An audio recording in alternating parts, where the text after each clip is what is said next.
وہ انہوں نے نہیں دی تھی، جس کی بنا پہ ان کے کاغذ ریفیوز ہو گئے. بہرحال پھر وہ ہائی کورٹ سے بھی ریفیوز ہو گئے اور الٹیمیٹلی منیب ہم خیال جج جو تھے ان کے سربراہی میں ایک بینچ بنا اور انہوں نے انہیں اجازت دے دی. تو پی ٹی آئی کے لوگوں نے بہت شور مچایا کہ اب جو صنم جاوید ہیں وہ مقابلہ کریں گی مریم کا، اور یہ ہوگا اور وہ ہوگا اور فلان ہوگا.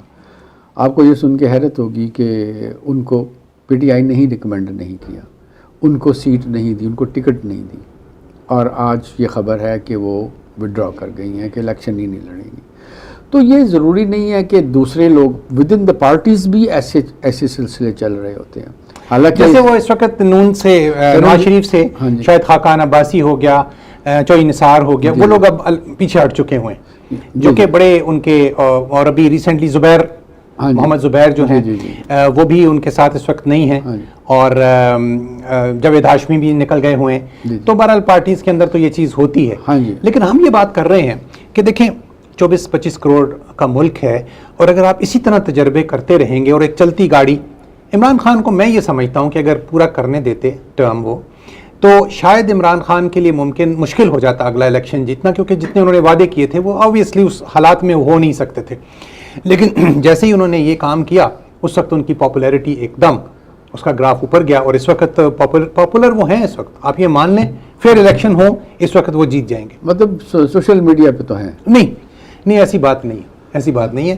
صرف سوشل میڈیا کی بات نہیں، گراؤنڈ ریئلٹی یہی ہے کہ ہی از ویری پاپولر. اس وقت کم از کم ان کے مقابلے میں نواز شریف یا مسلم لیگ نون کو لوگ، جس کو آپ نے 5 سال آپ کنڈیم کرتے رہی اسٹیبلشمنٹ، اور ان پر الزام لگا گندا کیا، ان کو نااہل قرار دے کے نکالا ملک سے، آج آپ ان کو پھر لے کر آ رہے ہیں. تو اب وہ یہ بات مانی نہیں قوم نے. لیکن اور یہاں پر میں آپ کو ایک بات بتاؤں، اسی ایک وجہ سے لوگ اس وقت فوج سے بھی پیچھے، حالانکہ بہت احترام پاکستان میں تھا فوج کا، لوگ ہمیشہ انہیں سپورٹ کرتے تھے، لیکن اب لوگ ان سے متنفر ہو گئے ہوئے بڑی حد تک کہ آپ جو کچھ کر رہے ہیں نا دس از رانگ.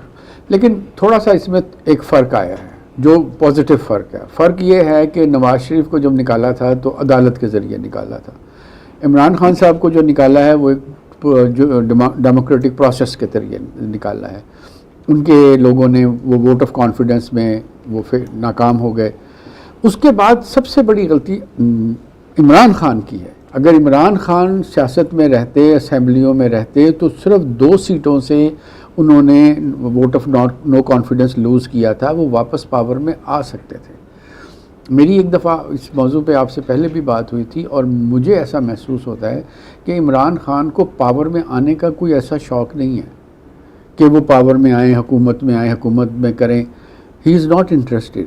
ان کا صرف یہ ہے کہ پاکستان میں سکون نہ ہونے دیں. نہیں، پاکستان میں کوئی چیز جو ہے یہ دیکھیں، ورنہ مجھے آپ بتا دیں کون سا ذی عقل انسان ہے جو 200 سیٹوں سے نو کانفیڈنس ہارا ہو اور وہ پوری اسمبلی سے ریزائن کر دے. اس کی انہیں پتا تھا 3-4 صوبوں میں اس کی حکومت ہو. آپ یہ بات کر رہے ہیں نا کہ جمہوری طریقے سے ہٹایا گیا. اب یہ ساری دنیا کو پتا ہے کہ یہ جمہوریت، یہ کون سی باپ پارٹی کو کون کنٹرول کرتا ہے اور MQM کو کون کرتا ہے. تو یہ تو مشکل کام ہے ہی نہیں. اس طرح اسٹیبلشمنٹ کے لیے کوئی مشکل کام، یہ بچے کو پتا ہے کہ یہ کام اسٹیبلشمنٹ نہیں. لیکن پھر یہ تو پھر بچے کو یہ بھی پتا ہے کہ 50 سیٹوں کے اوپر جو RTS بٹھا کے ان کی میجورٹی دی گئی، ان کو دی گئی، ان کے مخالفین جن کی 2-3 ہزار کی لیڈ تھی، ان کے ووٹ جو تھے وہ کینسل کیے گئے تاکہ ان کی لیڈ بن جائے. تو وہ تو بچے کو یہ بھی پتا ہے. نہیں پھر وہ تو دیکھیں سارا، میری بات سنیں، یہ پھر 3.5 سال میں کوئی چیز یہ کچھ پروف کرتے نا، نہیں کر سکے. وہ کورٹس میں یا کہیں الیکشن کمیشن میں مسلم لیگ نون جاتی یا کوئی جاتا، تو یہ جو ہے نا بات وہاں پر ہر ایک کو، بچے کو پتا ہے کہ الیکشن یہ جو تھی، یہ جو نو کانفیڈنس موو تھی وہ کیسے ان کے خلاف کامیاب ہوئی. تو یہ آپ کا کہنا کہ وہ رہتے تو کچھ حالات بدل جاتے، یہ بڑا مشکل ہے. کیونکہ جب اسٹیبلشمنٹ آپ کے خلاف ہو جائے تو پھر آپ، یہ ہمارا ماضی یہی بتاتا ہے کہ ایک دفعہ آپ کی بگڑ گئی. یہ کئی دفعہ بے نظیر اور نواز شریف کے ساتھ بھی ایسا ہی ہوا ہے. اور سب سے بڑی خامی جو رہی ہے، جو میں ہمیشہ کہتا ہوں کہ ان کا اپنا کردار جو ہے سیاستدانوں کا، انہوں نے کوئی ایسا اپنایا ہی نہیں کہ اگر ایک کو اسٹیبلشمنٹ نکال دوسرا کہتا تھا جی بالکل جناب ہم تابع دار ہیں. اب جس طرح آج نواز شریف صاحب کھڑے ہیں، یہ شاید انہیں نہیں کرنا چاہیے تھا. یا جیسے ہی حکومت ملی تھی 1.5 سال پہلے، وہ کہتے جی ہم الیکشن کروائیں گے، اب یہ 1.5 سال صرف انہوں نے ایک بدنامی مول لی ہے اور اس میں اتنی مہنگائی ہوئی اور یہ اور زیادہ انپاپولر ہو گئے. اور بہرحال اب فیصلے مشکل تھے یا آسان تھے یہ تو الگ بات ہے, لیکن جو کچھ ہوا ہے یہ سب ان کے کھاتے میں پڑ گیا. بہرحال اب یہ دیکھیں گے بچے کو یہ بھی پتا ہے کہ عمران خان صاحب کیسے آئے تھے, کس طرح RTS بٹھایا گیا, کس طرح 50 سیٹوں میں جو ان کے اپوننٹس تھے ان کو ناکام کر نہیں. یہ پھر ایک دفعہ پھر یہ ناکامی ہے نا نظام کی, کہ اگر ایسا ہوتا ہے تو الیکشن کمیشن کو کوئی مہینے 2 مہینے میں فیصلہ, وہ وہاں آپ چلے جائیں وہ سال 2 3 تک تو کوئی فیصلہ ہی نہیں ہو پاتا. آپ دیکھ لیں وہ سوری کو 4 سال تک, حالانکہ وہ جو ہمارا ڈپٹی چیئرمین سینٹ تھا وہ اسٹے کے اوپر 4 سال گزار گیا, پورے 4 سال ایز اے آن اسٹے کے اوپر, کیونکہ اس کو الیکشن کمیشن نے نااہل قرار دیا. مطلب یہ کہ ہم نے شفافیت نہ تو نظام میں پیدا کی ہے, نہ ہم اسے شفاف رکھنا چاہتے ہیں, ٹرانسپیرنسی, اور نہ ہمارا نظام ہی چلی اس طرح رہا. جس کو اسٹیبلشمنٹ پسند کرتی ہے, جس کے سر پہ وہ ہما بٹھا دیتی ہے, وہ بادشاہ بن جاتا ہے جتنی دیر تک وہ چاہتی ہے, تو اس کے بعد پھر اتار کے اس کو ذلیل و خوار کرتی ہے, قتل کروا دیتی ہے یا پھانسی گھاٹ تک پہنچا دیتی ہے. تو یہ کچھ دیکھتے دیکھتے ہم جو ہے نا انفارچونیٹلی ایسا ہی ہے. اور آپ یہ دیکھیں عدالتوں کا کردار جو ہے نا وہ بہت ہی متنازع رہا ہے, خاص طور پہ یہ بندیال کورٹ وغیرہ. اس میں آپ کو حیرانگی ہوگی یہ سن کے کہ جب نو کانفیڈنس ہو رہا تھا تو سپریم کورٹ نے کہا کہ جو PTI کے لوگ عمران خان کے اگینسٹ ووٹ دیں گے نہ ووٹ کاؤنٹ ہوگا اور ان کی رکنیت بھی چلی جائے گی. یہ کانسٹیٹیوشن کے بالکل خلاف ہے. کانسٹیٹیوشن میں لکھا ہوا تھا ووٹ کاؤنٹ ہوگا رکنیت چلی جائے گی, لیکن یہ ری رائٹ کیا انہوں نے. اس کے تھوڑے ہی عرصے کے بعد حمزہ شہباز اور پرویز الہی کے درمیان میں نو کانفیڈنس ہوا, تو وہاں انہوں نے فیصلہ دیا پرویز الہی کو جتانے کے لیے کہ ووٹ کاؤنٹ ہو جائے گا رکنیت چلی جائے گی. یعنی ایک ہی کیس میں سپریم کورٹ نے 2 فیصلے دیے. جب آپ کے ججز جو اتنی اعلیٰ سیٹوں پہ بیٹھے ہوئے ہیں وہ اس طریقے سے کام کریں گے. وہ تو جسٹس منیر کے جب سے وہ ہم پڑھا ہے ہم نے تاریخ, تب سے اسی طرح ہی ہو رہا ہے. اور اس کے بعد بھٹو کو پھانسی دینے کے بعد ججز نے کہا کہ جناب ہم پہ بڑا دباؤ تھا, وہ جو تھے جسٹس, تو چیف جسٹس جو تھے.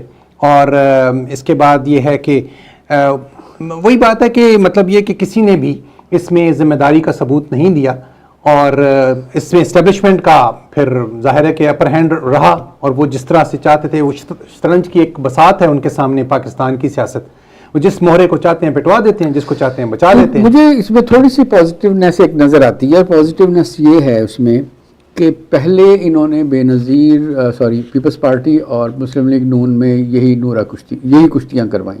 ایک کو اتارتے تھے دوسرے کو لے آتے تھے. پھر ایک وقت آیا کہ PMLN اور PPP نے ڈیسائیڈ کیا کہ اب ہم ان کے کام ہاتھ پہ نہیں کھیلیں گے, ان کے کہنے پہ ان کی پیٹھ پہ نہیں کھیلیں گے. مساق جمہوریت کر لیا, تو انہوں نے عمران خان کو کھڑا کر دیا. اب عمران خان نے بھی ان سے سبق لے لیا ہے. میں بھی آنے والے وقت میں ان تینوں میں سے کوئی پارٹی پھر اسٹیبلشمنٹ کو سپورٹ نہ کرے. ادھر they should go for another one, کو چوتھا بندہ لے کے آئیں, یا یہ ہے کہ ان تینوں نے اب سبق سیکھ لیا ہے تو اس کے بعد یہ اب کوئی بھی ان کو سپورٹ نہ کرے. پتہ نہیں, مجھے لگتا تو نہیں کہ کچھ میچورٹی, دیکھیں کسی کا بھی دامن صاف نہیں ہے. یہ جو تھی PMLN سپریم کورٹ کے پر حملہ کروایا, وہ ان کے دور میں ہوا. پھر بہت ساری متنازع چیزیں جو ہیں وہ ان سے ریلیٹ کی جاتی ہیں, اور جو سیاست کا ایک رخ بدل گیا 85 کے بعد, اور جو ایک نیا کلچر آیا وہ بھی چھانگا مانگا کلچر جو تھا وہ بھی ان کے اس کے باوجود میں آپ سے یہ کہوں گا کہ جو سب سے برا کردار رہا سیاست میں وہ فوج کا رہا, اس کے بعد اعلیٰ عدلیہ کا رہا. انہوں نے سٹینڈ لیا ہی نہیں. سیاست دان تو تیسرے نمبر پہ, انہوں نے کبھی سٹینڈ لیا ہی نہیں, کوئی صحیح ڈیسیجن ہی نہیں کیا. جہاں پہ بھی موقع ملا انہوں نے دیکھا اسٹیبلشمنٹ کیا چاہتی ہے یا ان کا فائدہ کس میں ہے, انہوں نے اسی پہ ڈیسیجن لیا. اور انہوں نے یہ نہیں سوچا کہ ہم قوم کو صحیح ڈائریکشن پہ ڈالیں, ایسا انہوں نے کچھ نہیں کیا. چلیے ایک وقفے کے بعد بات کو یہیں سے کنٹینیو کرتے ہیں. ناظرین, صورتحال بڑی گمبھیر ہے اور بڑی افسوسناک ہے کہ 76 برسوں کے بعد نہ تو ملک کے اندر کوئی معاشی خود کفالت ہے, نہ کوئی استحکام ہے. غریب تر ہوتا جا رہا ہے, امیر تر ہوتا جا رہا ہے. کوئی ایک کیوس, ایک ٹوٹل افراتفری ہے. کیا اس پر بات کی جائے, اور اتنا کچھ باتیں ہو چکی وہاں پر بھی اور یہاں پہ بھی ہم بیٹھ کے کر رہے ہیں. چلیے ایک وقفے کے بعد پھر حاضر ہوتے ہیں. how important is to manage your income after your retirement? آپ نے سوچا ہے کہ ریٹائرمنٹ کے بعد پیسے کہاں سے آئیں گے اور آپ کے خرچے کیسے پورے ہوں گے؟ My name is Adnan Alvi. I am a registered financial advisor. I can help you to set up a tax-free retirement income plan. Please contact me 416-301-0249. Adnan Alvi بس ایک ہی نام بہترین انویسٹمنٹس کرنا جن کا کام. جی ناظرین، ویلکم بیک. پروگرام کے دوسرے سیگمنٹ میں جیسے کہ ہم بات کر رہے ہیں کہ الیکشن آ رہے ہیں اور اس کی جو دنیا بھر میں اس کی جو ایک یوں کہہ لیں کہ ایک رائے عامہ ہے وہ اس کے فیور میں نہیں ہے، اور اس میں صاف نظر آ رہا ہے کہ اسٹیبلشمنٹ جو ہے وہ ایک مخصوص پارٹی کو، میاں صاحب آئے واپس، تمام مقدمات ختم، سب کچھ ختم، ہر چیز ان کے لیے جناب ریڈ کارپٹ بچھا دیا گیا. اور اب قوم کے لیے بھی یہ تسلیم کرنا مشکل ہے کہ آپ 5 سال 6 سال جس بندے کو آپ نے معطوب قرار دیا، ملک سے بھگا دیا، چلا گیا، اور اس کے بعد آپ نے پھر اس کو جو ہے وہ اسی طریقے سے اس کی پارٹی آ رہی ہے اور اس کو بالکل اوپن فیلڈ دی گئی ہے. دوسری طرف عمران خان کا جو دور تھا، اب جب کہ ان کے 1.5 سال گزرا ہے تو لوگوں نے یہ دیکھا کہ اس وقت جو 5.6% کی ایک گروتھ تھی، فیصل آباد کی انڈسٹری چل پڑی تھی، اور ہیلتھ کارڈ انہوں نے کافی کچھ مراد بھی دیں لوگوں کو، لوگ خوش ہیں اس بات پر. تو اس کے بعد اچانک یہ سب کچھ ہو جانا، اور اب وہ سائفر کا کیس ان کے اوپر ہے، لیکن وہ تو ایک دستاویزی ثبوت تو موجود ہے کہ واقعی ایک لیٹر آیا تھا اور اس میں یہ کہا گیا تھا کہ جی ان کو ہٹا دیا جائے. تو اگر ہم اسی طرح مسلم ورلڈ میں وزیر اعظموں کو، اس سے پہلے یہ صرف ہمارا ہی نہیں، عدنان مہندرس کو پھانسی دی گئی تھی ترکی میں، اور یعنی یہ واقعہ ان کا قتل جو شہادت جو تھی اپنی شاہ فیصل کی، بھٹو کا قتل، عدالتی قتل، یہ ساری ایک کڑی ہے، اور اس کڑی کے ڈانڈے جو ہیں اسی ایک سپر پاور سے ملتے ہیں جس سے ہم مراد بھی لیتے ہیں، جس سے سارا کچھ کرتے ہیں، اور آخر ہمیں اس کے اشاروں پر چلنا پڑتا ہے، اور جو وہ کہتے ہیں ہم اس کے مطابق کام کرتے ہیں. جی کوئی صاحب، اس وقت جو حالات ہیں، دیکھیے چلیں آپ کسی ایک پارٹی کو نہیں آپ آنے دینا چاہ رہے، لیکن جو ٹیکٹس استعمال کیے گئے ہیں نا وہ بہت ہی افسوسناک ہیں. گھروں میں جا کے توڑ پھوڑ کرنی، خواتین کے سر سے دوپٹے اتارنے. دیکھیں جن لوگوں کو سزائیں ہو رہی ہیں وہ لوگ ہیں جو 9 مئی کے واقعے میں ملوث ہیں. مہذب قوموں میں ایسے ہی ہوتا ہے. امریکہ میں جب ٹرمپ کی حکومت تھی اور وہاں پہ لوگوں نے وائٹ ہاؤس پہ جلغار کیا تھا، ان سب لوگوں کو سزائیں ہوئیں. تو پاکستان میں کیوں انہیں چھوڑ دیا جائے؟ اس لیے چھوڑ دیا جائے کہ وہ لوگ آپ کو پسند ہیں؟ ایسا نہیں ہوتا. جو جرم کرے گا اسے جرم کی سزا ضرور ملے گی. باقی رہا آپ کا سوال کہ جی نواز شریف کو واپس لے کر آئے ہیں اور پہلے اس کو باہر نکالا تھا، بالکل صحیح آپ نے فرمایا. جب نواز شریف کا دور تھا اس وقت پاکستان میں BRT بن رہی تھی، سڑکیں بن رہی تھی، ملک میں ایک ہلچل تھی، اکانومی بہترین تھی، 6% سے گروتھ ہو رہی تھی، تو اس کو اتارنا ملک کے ساتھ زیادتی تھی. دوسری چیز سب سے بڑی یہ ہے کہ نواز شریف کی انٹرنیشنل ایکسیپٹیبلٹی ہے. آپ یہ دیکھیں 4 سال عمران خان صاحب وزیر اعظم رہے، بائیڈن نے انہیں فون نہیں کیا. 4 سال وزیر اعظم رہے، مودی نے ان کا فون نہیں اٹھایا. 4 سال وزیر اعظم رہے، چائنا نے کہا ہمارے ملک میں آنے کی ضرورت نہیں ہے. سعودی عرب سے انہوں نے اپنے تعلقات خود خراب کر دیے. سعودی عرب سے تعلقات خراب ہونے کی وجہ سے ہمارے جو امارات سے تعلقات بھی خود بخود خراب ہو گئے. ترکی وہ نواز ان کو پسند نہیں کرتا. تو بتائیں آپ کیسے حکومت کر سکتے ہیں ایسے شخص کے ساتھ؟ میں آپ کا دوسرا پوائنٹ بھی لے لوں، پھر آپ کی میں بات سنوں، پھر آپ مجھے جواب دیجیے گا. آپ نے 2 پوائنٹ ریز کیے تھے، ایک یہ کیا تھا نواز شریف والا، اور یہ تو ان کو تو انٹرنیشنل ایکسیپٹیبلٹی ویسے ہی نہیں ہے. دنیا کی کمیونٹی ان کو ایکسیپٹ کرنے کے لیے تیار نہیں ہے. آپ دیکھیں ایک دفعہ کانفرنس ہوئی تھی کامن ویلتھ کی، تو وہاں پہ جب دوسرے ملکوں کے سربراہ آتے تھے تو سب لوگ کھڑے ہو جاتے تھے. واحد عمران خان تھے جو بیٹھے رہتے تھے. دیکھیں اس طرح کے روڈ بیہیویئر کے ساتھ آپ کیسے دنیا کے ساتھ، انسیولائزڈ بیہیویئر کے ساتھ آپ دنیا کے ساتھ نہیں چل سکتے. صرف اسرائیل کے وزیر اعظم کے اس پر ہوا تھا، انٹری پر نہیں کھڑے ہوئے. تیسری بات آپ نے یہ کہی کہ ان کے دور میں 5.6% گروتھ تھی.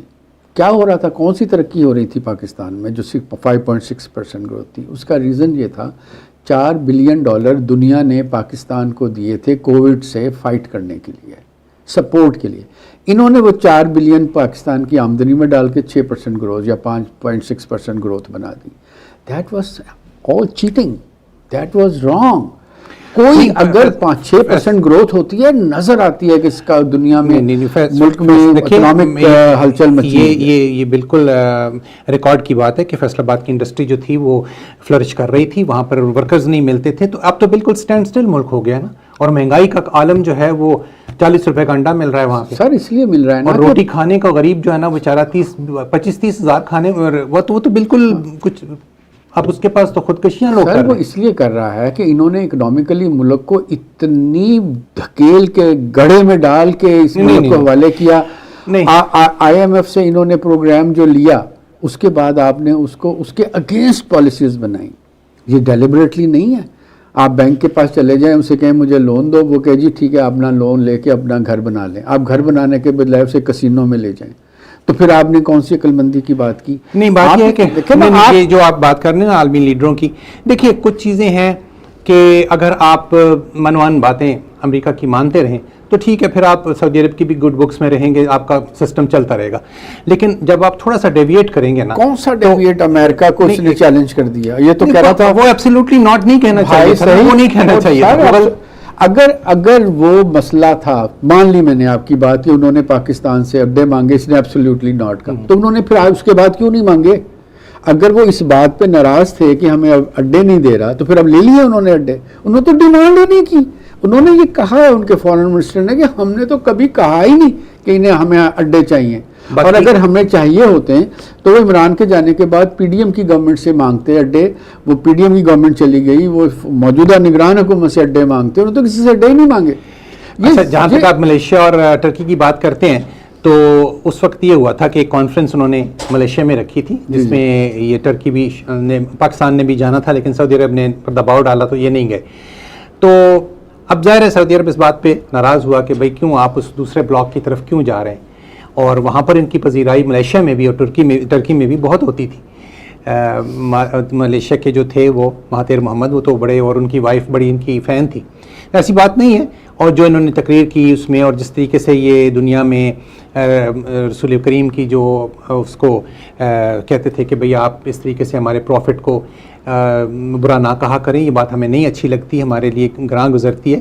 اور جس طریقے سے ہر فورم کے اوپر، تو وہ مسلمانوں کے جو میں جا رہا تھا، یا سمر کی اگست کی بات ہے، یہاں سے لاس اینجلس، تو جو اسٹویٹ تھا نا، اس نے مجھے کہا کہ جو ہے آپ کے عمران خان جو ہیں وہ کیوں آپ نے ان کو، آپ کی حکومت کیوں ان کے خلاف ہے. اور کہتے ہیں کہ ہمارے ملکوں کے اندر ان کی بڑی عزت، ان کو جانتے ہیں دنیا، نواز شریف کو تو دنیا میں جانتا ہی کوئی نہیں. تو ایک بے نظیر تھی جو ورلڈ وائڈ جانی جاتی تھی، یہ عمران خان ہیں اور بھٹو تھے. تو اس کے درمیان جو لوگ بھی آئے، جنیجو صاحب تھے یا وہ دوسرے تیسرے، ان کو تو کوئی جانتا ہی، جمالی صاحب. اس دنیا میں 2 نان سیریس نیشنز ہیں میرے حساب سے، ہو سکتا ہے میں رانگ ہوں. ایک پاکستان جس نے ایک کھلاڑی کو وزیر اعظم بنا دیا، جس بندے نے اپنی زندگی میں 1 روپیہ نہیں کمایا، جس نے اپنی زندگی میں اپنا گھر چلانے کے لیے کبھی محنت نہیں کی. نہیں، ایسی بات نہیں. ہمیشہ میری بات سنیں. ہمیشہ نہیں بتائیں اس کا کاروبار کیا؟ کاروبار کیا؟ انہوں نے کافی پیسہ کمایا، کرکٹ سے بھی کمایا، اور اس کے بعد اس کے اوپر وہ تبصرہ بھی کرنے جاتے ہوتے تھے، اس کے اوپر ایز این ایکسپرٹ بھی شامل ہوتے تھے. سر جس زمانے میں وہ کھیلتے تھے نا، ایک گیم کے 6,000 پاؤنڈ ملتے تھے. نہیں، ایسی بات نہیں. اس زمانے میں کرکٹ اتنی پاپولر نہیں تھی. اور اچھا، ایک میری بات سنیں. آپ یہ لوگ کہتے ہیں نا فراگوگی اور بشرا بی بی، کیا نام ہے، بزدار، کسی پر کوئی مقدمہ نہیں چلایا انہوں نے. جتنا شور انہوں نے ڈالا ہوا تھا، بلکہ تازہ ترین رپورٹ یہ ہے کہ فراگوگی کے 1-2 قریبی رشتہ داروں کو MLN نے ٹکٹ بھی دیے. نہیں دیکھیں، اس میں مسئلہ یہ ہے، اور بزدار پہ بھی کوئی الزام نہیں ہے، بزدار الیکشن لڑ رہا ہے. دیکھو فراگوگی کے اوپر بشرا بی بی پہ، توشہ خانہ کا، ان پہ کیس چل رہا ہے نا. توشہ خانہ میں سے انہوں نے کیا نا، نکال کے تحفے بھیج دیے. گھڑیاں کی بات سن لیں، 80 گفٹس لے گئے یہ یہاں سے. توشہ خانہ کی بات سن لیں. کل میں سوشل میڈیا پہ دیکھا تھا، اعتزاز احسن نے کہا ہے کہ جناب توشہ خانہ کے ڈیفنس جو ان کے لائرز ہیں عمران خان کے، انہوں نے کہا جی پورا ریکارڈ لے آئیں 85 سے کس کس نے کیا کیا لیا، تو وہ سب نے اس سے مستفید سارے ہوئے ہیں. اور یہ کوئی ہوئے ہیں، ہوں گے، میں آپ کی بات سے ایگری. سر میری بات سن لیں. مجھے سر بتائیں، ابھی تو شاہانہ کا کیس لے کے بیٹھے ہوئے ہیں آپ کو پتا آئی پی پیز نے کیا کیا، پاکستان کا برا حال کیا ہوا ہے. یہ پاکستان کی جو چولہے معیشت کی ہل گئی ہے نا، اس کے پیچھے آئی پی پیز ہے.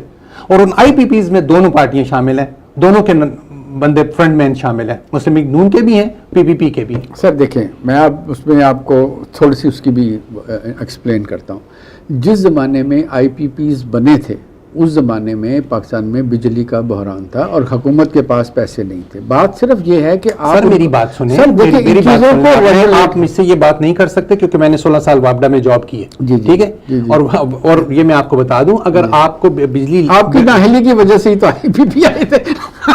وہ میں چھوڑ کے آ گیا، میں نہ آتا تو ٹھیک ہو جاتا وابڈا. یعنی آپ یہ دیکھیں کہ اگر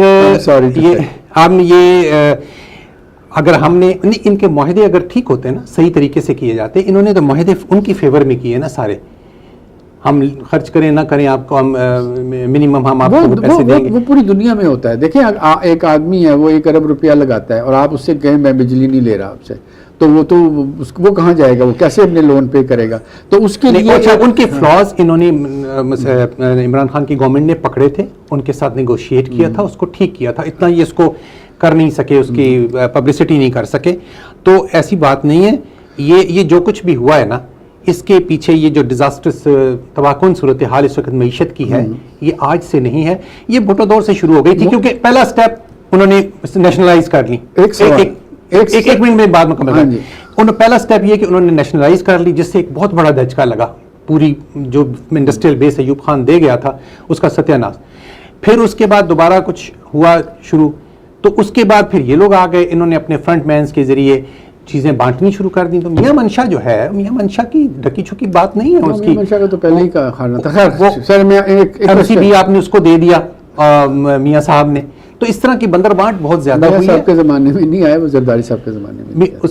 اور زرداری کے بھی، فرنٹ پیپلز پارٹی کے بھی تھے، میاں نواز شریف کے بھی تھے، اور سارا میدان جو تھا. یہ $1 ارب کا قرضہ کیسے چڑھ گیا؟ میں آپ کو ایک سوال کا جواب دے دیں بس. جس دن عمران خان نے اوتھ لیا، دنیا کے، پاکستان کے کسی اخبار میں، کسی میگزین میں یہ لکھا ہوا تھا پاکستان ڈیفالٹ ہونے جا رہا ہے. اور جس دن عمران خان نے نہیں، یہ اکانومسٹ بڑی دیر سے کہہ رہے تھے.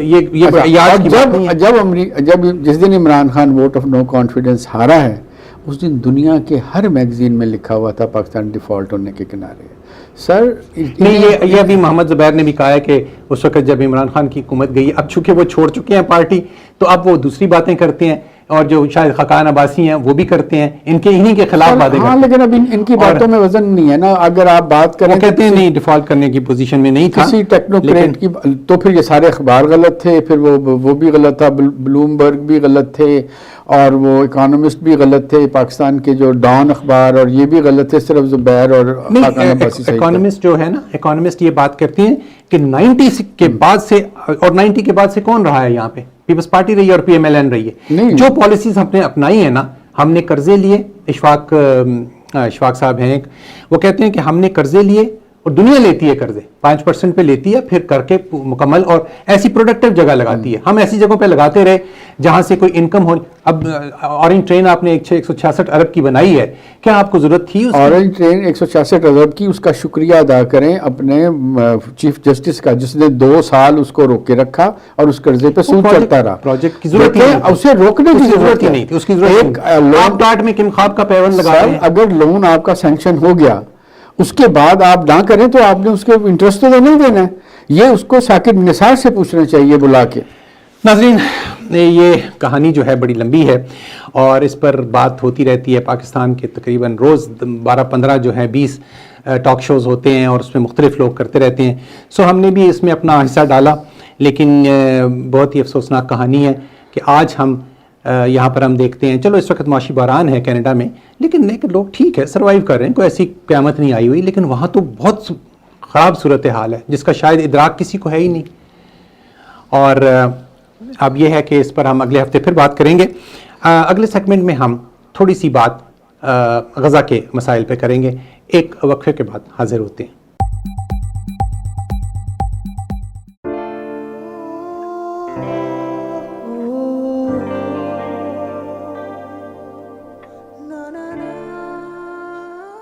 Are you sure about it? Let's do it then. The family law lawyers at Alam Law Chambers will be with you during your stressful divorce and custody battle so that the best possible result can be found for you and your children. Reliable and affordable. Alam Law.